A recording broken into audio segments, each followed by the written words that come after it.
When she started her term as president, I did not realize that although she's quiet, Patricia is a force to be reckoned with. You leave this organization having made a major impact on Union Corps, your commitment and your leadership. The board, the union, and the campus are better because of it.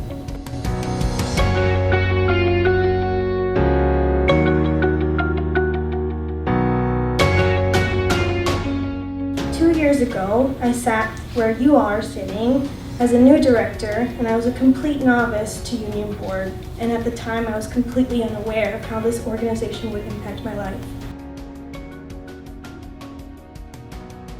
Be better than what you've seen. Be better than 110. Be the best board that IU has ever seen until the next one.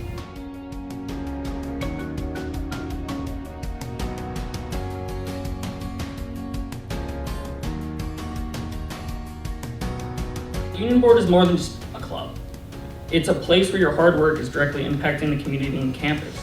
And for the new members, make your dreams a reality and create the future you want to see today. Take advantage of every opportunity that comes across your desk. And at the end of the year, we will look back at what we've made together.